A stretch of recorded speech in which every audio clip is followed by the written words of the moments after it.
हमारे प्रयागराज जनपद के जिला मंत्री डीपी यादव जी और हमारे यूनिट के समस्त सम्मानित पदाधिकारीगण और सबसे अधिक सम्मानित तो हमारे सामने बैठे शिक्षिका बहनें हैं जो सुबह 6 बजे से घर से निकली है और बहुत ही अनुशासित बहुत ही धैर्य के साथ बैठी है।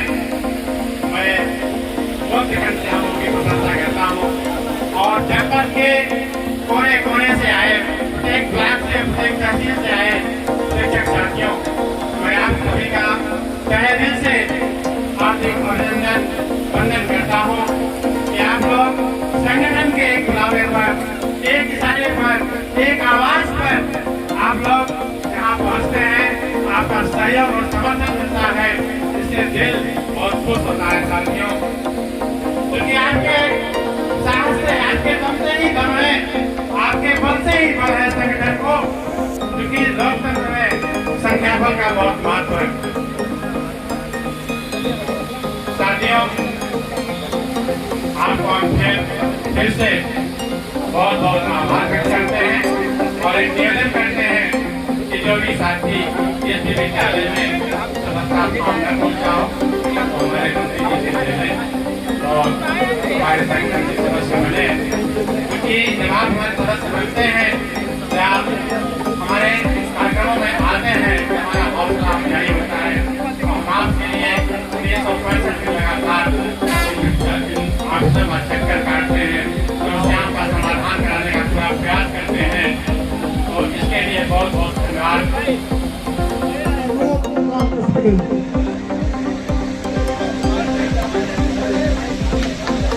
धन्यवाद संचालक महोदय।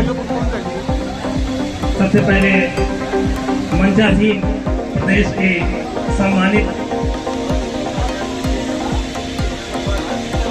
ये जो माध्यमिक शिक्षक संघ एकजुट है उसके जो जितने पदाधिकारी हैं उनको स्वागत और सम्मान करते हुए यहाँ पर जो सम्मानित शिक्षक समुदाय उपस्थित है उन सबका स्वागत और सम्मान करते हुए मैं कुछ बातें जरूर रखना चाहूँगा। साथियों, ये जो शिक्षक समुदाय है आज कहा जाए तो कोई अतिशयोक्ति नहीं है कि ये शोषण और उत्पीड़न झेल रहा है। साथियों, एक शास्त्रों में एक श्लोक है, गुरुर ब्रह्मा गुरुर विष्णु गुरु साक्षात परमेश्वरा। पूरा श्लोक मुझे नहीं याद है, लेकिन ऐसा कहा जाता है।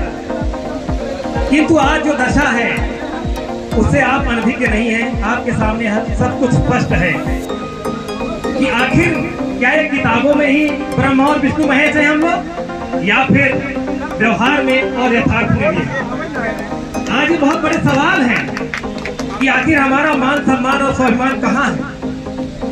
मैं तो यहाँ तक मान बैठा हूँ कि शिक्षक समुदाय एक मुर्दा कौम की तरह हो चुका है, जिसकी कोई आवाज नहीं है, जिसमें कोई धार नहीं है, जिसमें कोई जान नहीं है। और अगर ऐसा है तो उसके लिए कोई और जिम्मेदार नहीं है, उसके लिए हम लोग स्वयं जिम्मेदार हैं।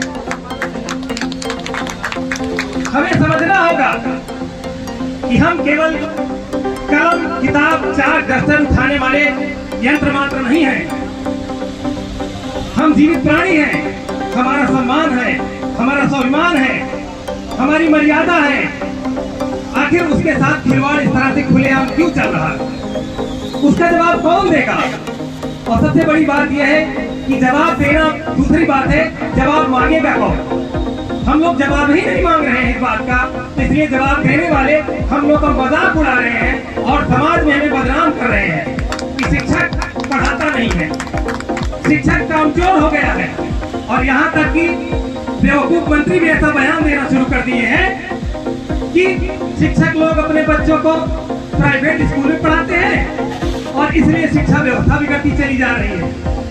ये सारा मामला सिर्फ शिक्षकों के हितों से जुड़ा हुआ नहीं है साथियों, ये उनके मान सम्मान और स्वाभिमान से भी जुड़ा हुआ है कि एक शिक्षा मंत्री, एक मंत्री अगर इस तरह के सवाल उठा रहा है तो हम पलट कर उससे जवाब क्यों नहीं ले रहे हैं, उससे सवाल क्यों नहीं कर रहे हैं? आखिर क्यों हमारे अंदर जो चेतना है, हमारी जो ऊर्जा है, वो सिर्फ और सिर्फ नीरी बनकर रह गई है और सिर्फ हम लोग दूसरे का मुंह ताक रहे हैं।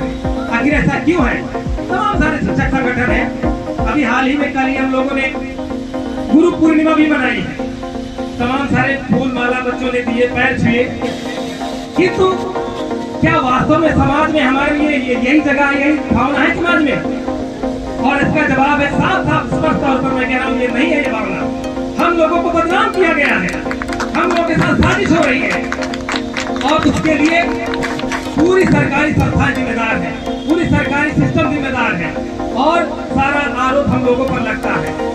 कहा जाता है शिक्षक पढ़ा नहीं रहा। ये बताइए, हमसे बढ़िया तरीके से चुनाव करवा लिया जा रहा है, बढ़िया तरीके से जनगणना करवा ली जा रही है, और सारे काम करवा लिए जा रहे हैं, तो आखिर ऐसी कौन सी कमी है कि हमसे अच्छे से पढ़वाया नहीं जा रहा है? हमको फाइलों में उलझाया जा रहा है, हमको तरह तरह के ज्ञानों में उलझाया जा रहा है। हम जो हमारा मूल कार्य है उसको छोड़कर अन्य कार्य हमसे करवाए जा रहे हैं। हमको बीएलओ बनाया जा रहा है, हमको पता नहीं क्या क्या बनाया जा रहा है, और इसकी वजह और जब बाद में जवाबदेही तय होगी, और जब हम बच्चों को पढ़ा नहीं पाएंगे, उनके रिजल्ट नहीं अच्छे होंगे, हम अच्छे नागरिक और शिक्षित स्टूडेंट नहीं बना पाएंगे, तो जवाब हमसे मांगा जाएगा कि ऐसे विद्यालयों के शिक्षक पढ़ाते नहीं, इसलिए बच्चों का यह हाल है।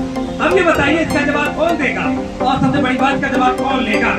हमें गैर शैक्षणिक कार्यों में लगा दिया जाता है कोल्हू के बैल की तरह, और हम लोग यूं ही गर्दन झुकाकर उसको स्वीकार कर लेते हैं। और तो और संस्थाओं में एक से बढ़कर एक महापुरुष रहते हैं, वे कहते हैं अरे सरकार जो चाहेगी आपसे करवा ही लेगी। अरे खाक है वो सरकार जो हमसे मनमानी करवा लेगी? कहाँ गया लोकतंत्र, कहाँ गया मूल अधिकार? आखिर इस सबकी बात कौन करेगा? हम लोग पढ़े पढ़ाए लोग हैं, किंतु जो पढ़ी बातें हैं उसको अपने ऊपर लागू नहीं करते हैं। हमारे भी मौलिक अधिकार है, हमारी भी सेल्फ रिस्पेक्ट है, और हमारी भी जिम्मेदारी है, और हमें हमारे रिस्पेक्ट, कर्तव्य और जिम्मेदारी से परे अन्य कार्यों में लगाकर हमको ही बदनाम किया जाता है, और जिन संस्थाओं में हम लोग हैं उन संस्थाओं को कमजोर किया जाता है। साथियों, ये संगठित प्रयास है, ऐसा मत समझिए कि ये कोई एक दो दिन में हो रहा है, ये संगठित प्रयास है, और यही नहीं, ये सिलसिला यही नहीं रुकेगा। आगे आने वाली जो जनरेशन है, हमारी आने वाली जो पीढ़ियां हैं, वो बेरोजगार होंगी, वो महरूम होंगी, मोहताज होंगी। अगर हम लोगों ने लड़ाई नहीं लड़ी तो हम लोगों की आने वाली पीढ़ियां निश्चित तौर पर हम लोगों से भी ज्यादा हाशिए पर खड़ी नजर आएंगी।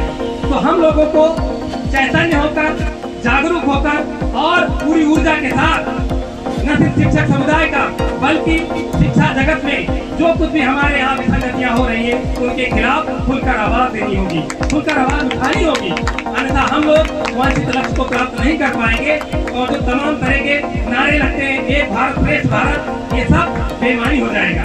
तो हमारी शिक्षक होने के साथ साथ हमारी जिम्मेदारी है कि हम अपनी आने वाली पीढ़ियों को बेहतर बनाएं, उनको बेहतर कल दे सके, उनको आधुनिक शिक्षा व्यवस्था से जोड़ सके। किंतु ऐसा हो नहीं रहा है। मंत्री जी कह रहे हैं कि शिक्षक अपने बच्चों को पढ़ाता नहीं है।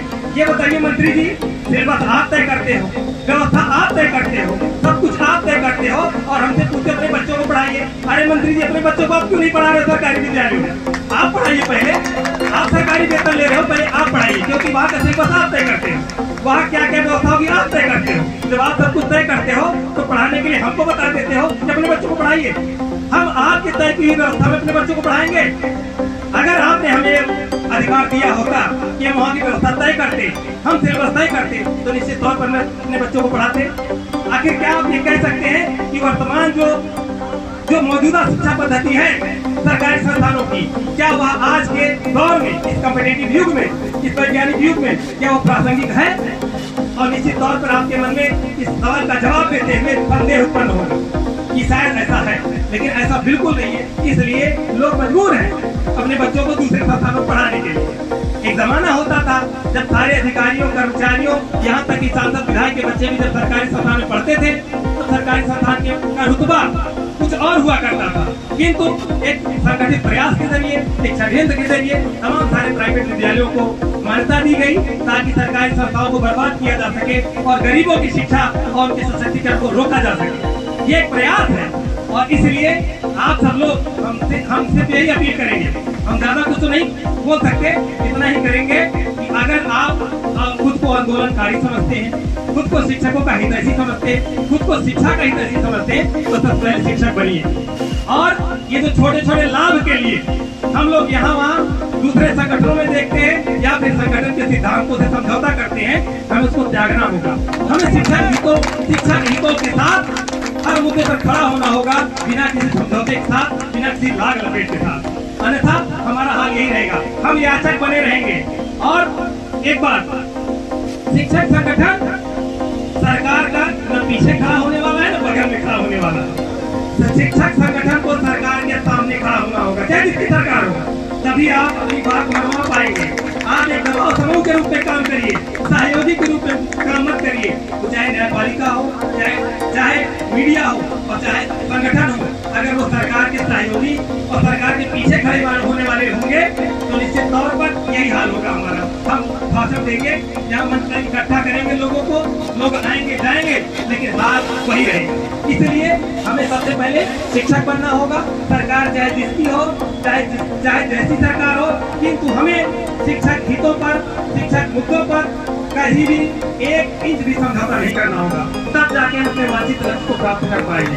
धन्यवाद साथियों, हमको झेलने के लिए बातें बहुत हैं, आगे भी होती रहेंगी, किंतु इतना ही कहूँगा, आपसे अपील है, करबद्ध प्रार्थना है कि सबसे पहले हम शिक्षक बने और शिक्षक मुद्दों से बिल्कुल समझौता न करें। धन्यवाद, बहुत बहुत धन्यवाद। एकजुट परिवार अपने बीच पाकर के धन्य महसूस करता है, इस आशा और विश्वास के साथ कि युवा डीआरएस है और आपके नेतृत्व में प्रयागराज का माध्यमिक शिक्षा विभाग उत्तरोत्तर उन्नति की ओर अग्रसर होगा, क्योंकि इस प्रांगण में जितने भी साथी बैठे हैं वो विभिन्न विद्यालयों में शिक्षण कार्य करने के बाद आपके कार्यालय में आए हैं और इस अपेक्षा के साथ कि जो पिछले डीआरएस महोदय से कमियां रह गई वो आपके द्वारा दूर की जाएंगी और यह प्रयागराज जनपद समस्या विहीन जनपद होगा। लेकिन ये 25 सूत्री मांगे तो मैं आपको सौंप रहा हूँ, वो आपके स्तर से नहीं है, लेकिन सर जिले स्तर से जो मांगे हैं उस पर जरूर मैं आपसे चर्चा जरूर करूंगा, अगर आपके पास समय हो, अनुमति दे तो चर्चा करेंगे। केवल जिले के समस्याओं को जो है मैं आपसे चर्चा करना चाहता हूँ। एकजुट का सर एक सपना रहा है कि कार्यालय में सिटीजन चार्टर लागू हो, और निश्चित रूप से डायरेक्टर महोदय ने कार्यालय में सिटीजन चार्टर लागू करने के लिए एक आदेश जारी किया, और आप लोग देख रहे हैं बगल में नागरिक घोषणा पत्र लगा हुआ है, आदरणीय जिला साहब देख रहे हैं। आपके आने के बाद ये नागरिक घोषणा पत्र फट गया।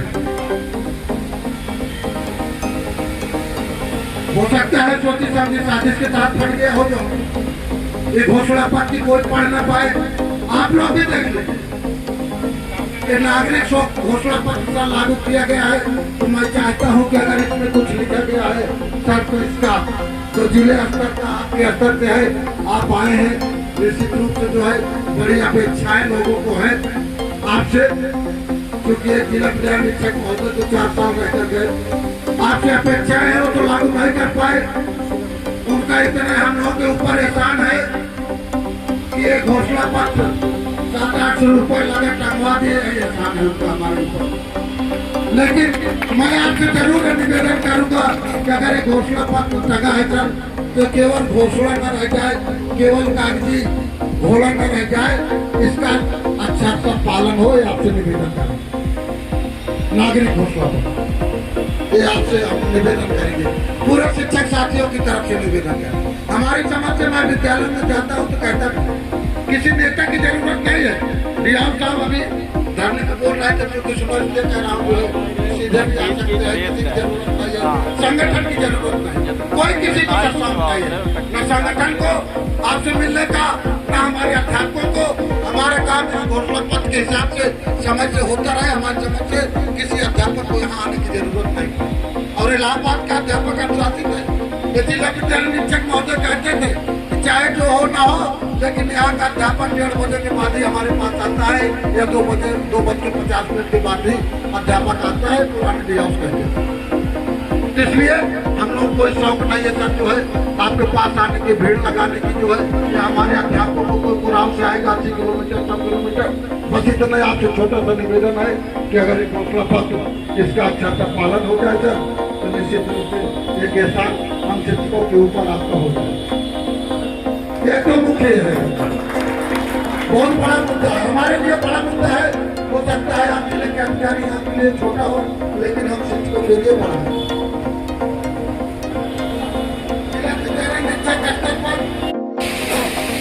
एक बात जरूर से निवेदन करूंगा, क्योंकि हर अध्यापक यहाँ तक नहीं आ पाता है, तो बात संगठन के ही माध्यम से पहुँचाता है अपनी बात जो है। सब लोग उसको व्यक्तिगत कारणों से बहुत दूर रहते हैं, इसलिए नहीं आ पाते हैं।